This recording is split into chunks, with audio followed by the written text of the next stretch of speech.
for April 1st, 2024. Is your mic unmuted? Order. Meeting is called to order for April 21, 2024. Could we have the roll call, please? Commissioner Adler, Here. Commissioner Gold, Here.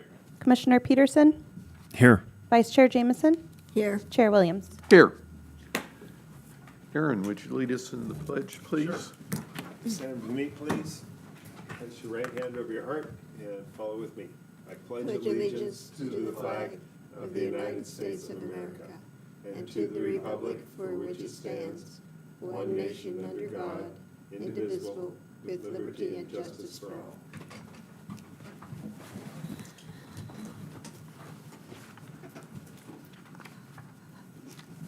Okay. Does anybody want to change anything on the agenda or pull anything, or if not, could I have a motion to approve the order of the agenda? I so move. I'll second. Moved and seconded, all in favor? Aye. Aye. Passes 5-0. Public comment. Oh, there's so many. This is for comment on items not on the agenda, but perhaps on the consent agenda. And there's nobody here. It doesn't appear that there's anybody on Zoom. So we'll bring it back to the staff for consent items. Does anybody have any of the consent items they'd like to pull? No, but I can make a motion to approve the minutes from March 6th for our last meeting. Well, we could approve them all together. We don't have to approve them individually. I was just seeing if you wanted to pull anything for discussion. No, sir. Anybody? Aaron? Nope. I don't really want to pull it, but I do have a question on the attachment C, the resolution having to do with the extension, What page? 20, Thank you. actually 19 and 20. Under section 2 on the fact, I'll read, it says, the applicant has provided a letter explaining that the delay has been caused by wanting to exhaust all potential remodel and applications for use of these existing structures without substantial demolition or modifications. And so my question is there another letter other than attachment B? Because attachment B does not say anything about the substantial demolition or other modifications. No, there's not. However, in discussions with the applicant, that's where the facts came from in a separate email. Again, wanting to exhaust all their potential remodel and applications for use of the existing structure. Yeah. Well, And they have done it, they've done a partial demo so far. yes. So I'm wondering, since we haven't seen that, if it's appropriate to say that that's a fact that we're approving. So I'd like to suggest that we put a period after structures and strike without substantial demolition or other modifications under fact 2, section 2.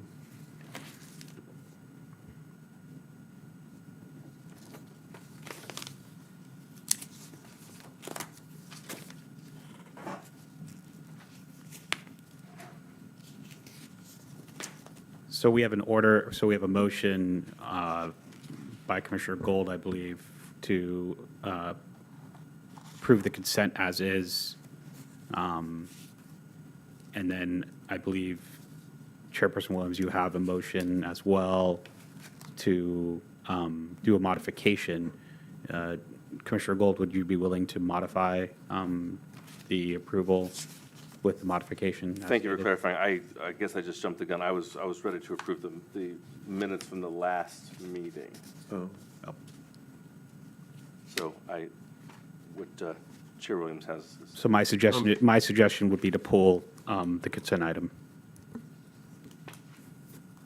Can I make a comment?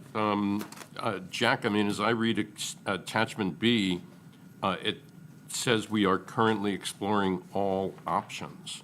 Right. I'm assuming that all options covers, what they're stating here about the use of existing structures without substantial demolition or other modifications, as well as anything else that might arise. Yeah, but my point is, in the context of what's written here, it's not correct. Okay? Now, So if if you're looking to- everybody thinks it's okay and you're willing to approve it, So if you're looking to pull the item, my suggestion is to approve the rest of the consent items and pull the time extension out and have a separate discussion on that. okay. I move that we pull the approval of consent item C for further discussion. Sure, I'll second that. Moved and seconded, all in favor? Aye. Aye. Aye. Aye. No opposed? Passes 5-0. Can I get a motion to approve the rest of the consent agenda? I so So- move. And I'll second. Moved and seconded, all in favor? Aye. Aye. Approved 5-0.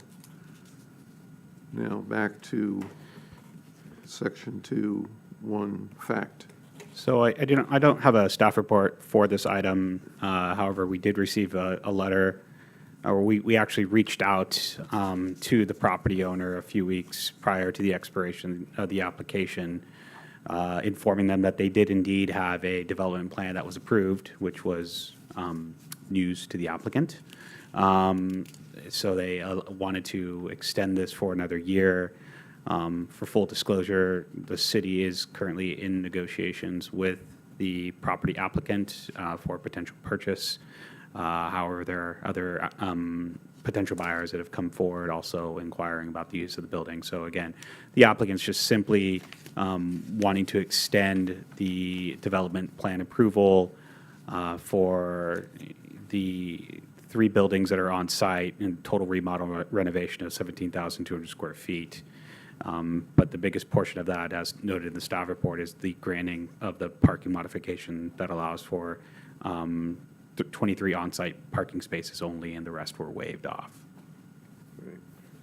So there's nothing new that they're asking for here other than an extension.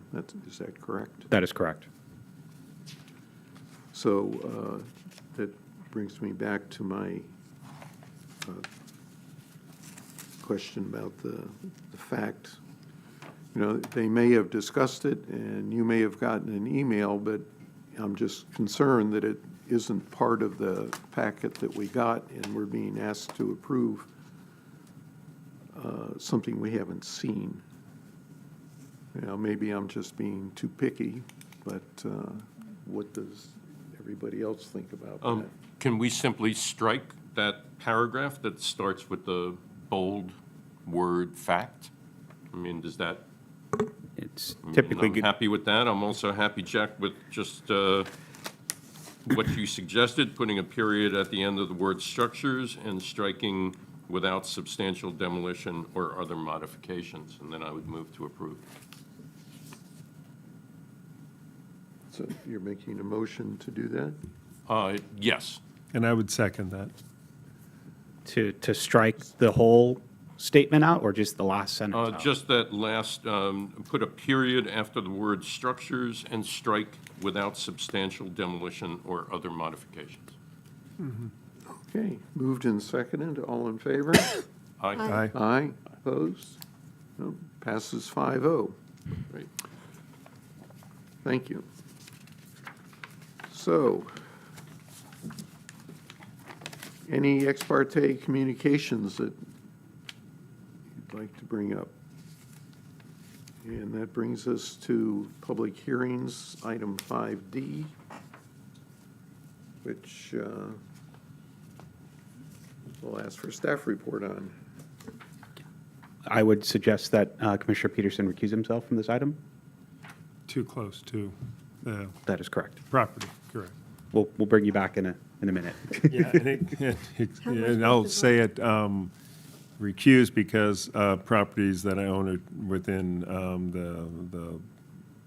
the 500 feet of the property, of the project.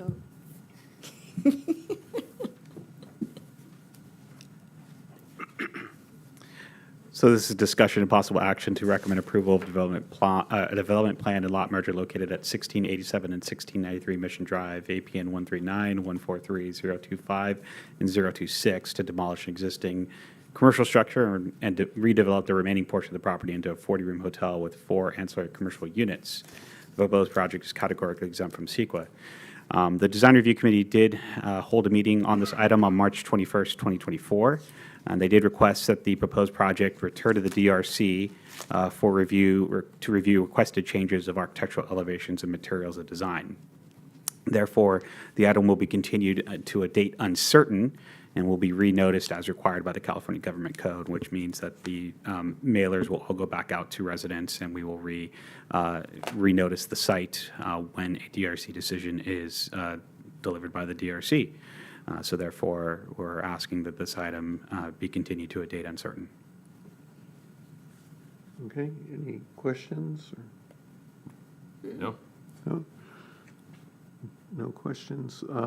Do you know when they're going to rehear this? Just I don't know. This is really up to the applicant at this point to provide city staff revised elevations. We'll take a look at it, flush out anything that we need to flush out. My best case guess will be sometime in June. Okay. I would encourage everyone to listen to the DRC meeting that they had, Okay, and also the upcoming one. It's very informative, if you haven't already seen it or heard it. So go out to public comment. Nobody here. Nobody on Zoom. Bring it back for discussion or action. So I need a motion to approve tabling this until a date uncertain. I so move. I'll second. Yeah. All in favor? Aye. Aye. Aye. Passes 4-0, one absent.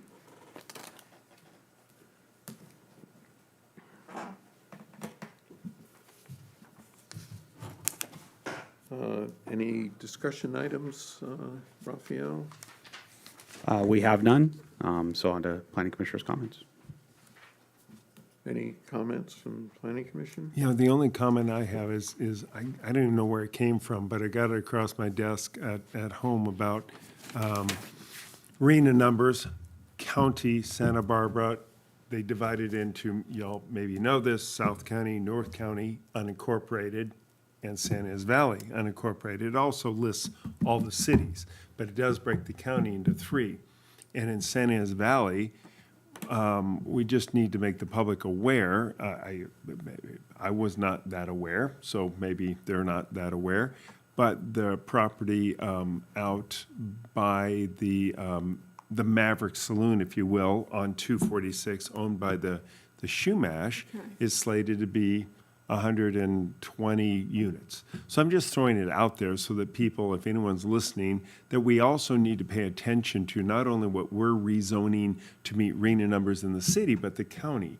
Now, there's more than 120. I think the county is like 350, and for the life of me, I tried to find the other properties in the San Ynez Valley that are being rezoned or potentially rezoned to meet the county's numbers. It struck me as interesting that Lompoc, Carpenter is 900 units. You know, we were at 190, Buellton's at 130.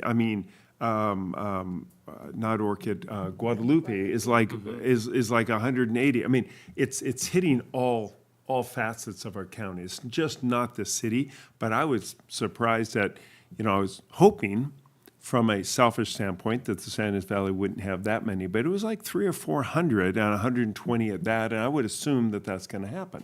And there's probably some other parcels. That's the one that jumped out at me.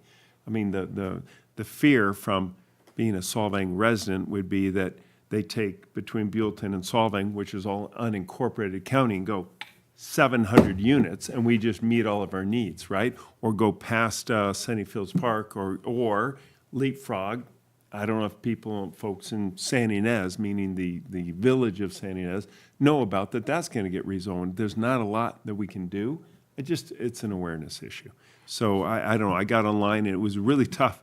I tell you, our report is spot on, explaining what the lots are and the stuff. I could not figure. It took me hours to get to where, and I had to get to the newspapers to really find out what lots they're talking about to potentially rezone. And it's I think it was the March 19th meeting that the county supervisor had, and it's coming back soon enough. So it's not just us, it's everywhere.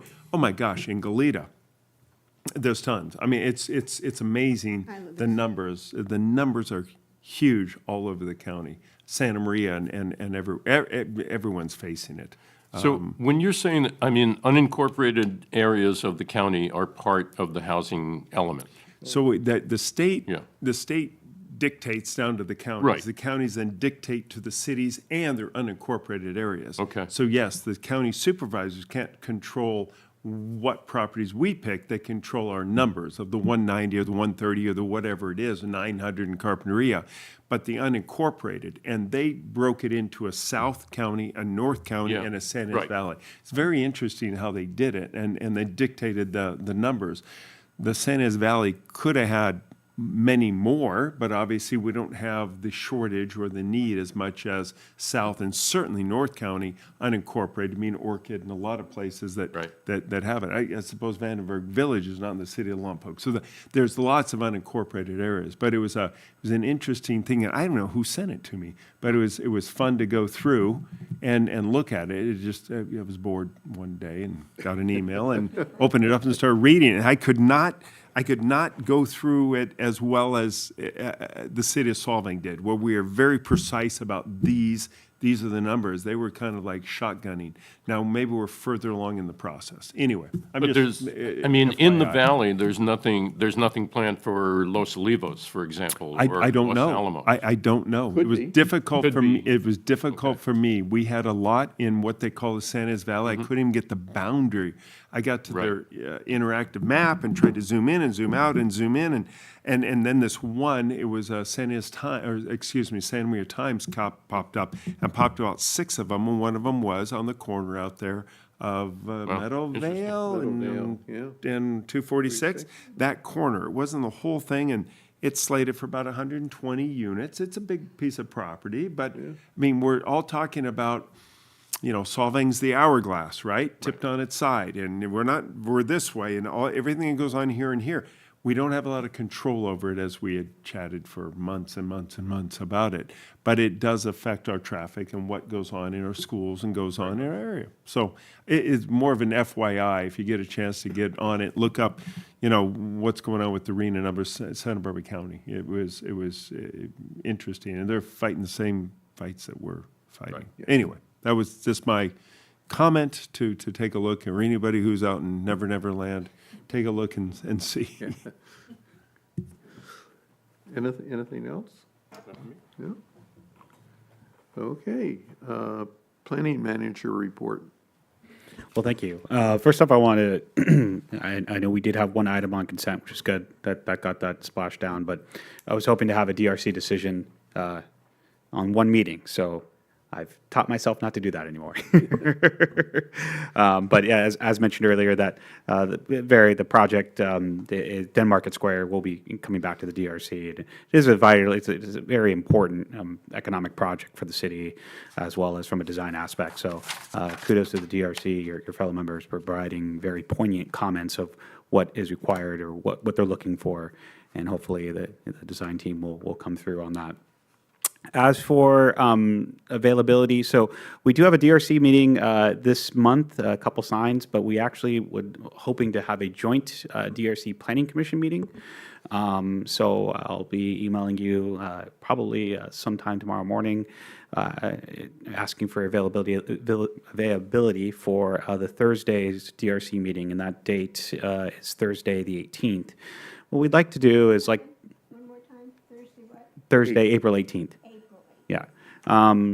What we'd like to do is we like to bring our city attorney, Dave, who's on the line, and myself, and what we're going to do is we'll do a rundown of our current existing codes and how they are pertained and to be interpreted at this point with the slew of new state laws as well as pertinent judicial cases. So, as mentioned previously, since I've started here, we haven't really updated our code, so we felt now is the appropriate time, particularly with a couple larger looming projects that are in the forefront, to have that sort of sit down with our attorney and you to take questions and do a presentation. So again, we're looking to do a joint DRC Planning Commission meeting, and more info to you as commissioners will go out tomorrow. This week is the deadline for Alamo Pintado to be submitted. So that is the proposed apartment complex at the corner of Old Mission Road and Alamo Pintado. Sorry, thanks. I did speak to the applicant on Friday. It does look like they will be submitting timely submittal. So what's going to end up happening is once we get that submittal, the building plans themselves will be posted on our website. Those who have signed up to be notified of when there are changes and when we get items, we'll get an email update that takes them straight to the links of the new building plans. So it's a strong encouragement for that particular project to sign up on our website and be notified of any updates on that. So again, that's a 30-day review for us to review and take a look at it through our code and our lens, and get back to the applicant of any proposed changes that need to get made to meet the requirements of the municipal code. Our general plan, our draft DIR is still on the streets. April 16th is the last day to submit any comments in regards to the draft DIR. So far, we've only received a handful of comments. We are required to respond in writing to those comments as a part of the final EIR. So it's looking like we'll get to the finish line either the beginning of June for your June meeting, or potentially we might schedule a special one-time meeting in June to get that to the finish line for the city council in July, and understanding that summer schedules are starting to be affected. So again, it's a very important project that we want to make sure we get done and completed in a timely manner. And then I believe that will conclude my update for the planning department. You feel like you've been running? There's a lot of things going on, so there's never a dull moment. Jack, one last comment. In that same report, and again, it's a county RENA numbers thing, they list all the builder's remedies that people have thrown at the county. I mean, I think there's 13 to 15 in the county alone. I didn't get to the Carpinteria, Santa Barbara, Goleta, Lompoc cities. I just looked at, it's all a county thing. And so a lot of county was out of whack too, not out of whack, not in compliant, maybe not significantly in compliant, substantially compliant, but whatever that definition is that we're all going to be fighting. But it's a real deal out there, anyway. Yeah, I did want to add one last thing, and I apologize. The city council did approve the rezones last Monday night at a 4-1 vote. So it actually will go to second hearing next Monday for just the zone change, but the general plan has been amended. Once the zone change is completed, 30 days, we will submit that to HCD to show our continued compliance with our housing element. Can I ask a question on that? Does that stay any more builders' remedies in the city of Solvang? At this point, it alleviates that, but again, we have to show that we're in compliance by moving ahead and providing that information to HCD. So, And Raphael, I have just a request. when the Lot C comes up for us to review, would you let me know if I'm within 500 feet of that? And I may be, since it's right across the street from Lot B. Yeah, we typically, we run those with pretty much any project that comes through the door, such as, you know, Mr. Peterson here. So we are cognizant of those as they come up. Okay, thank you. So, if there's nothing else, this meeting's adjourned at 6:25.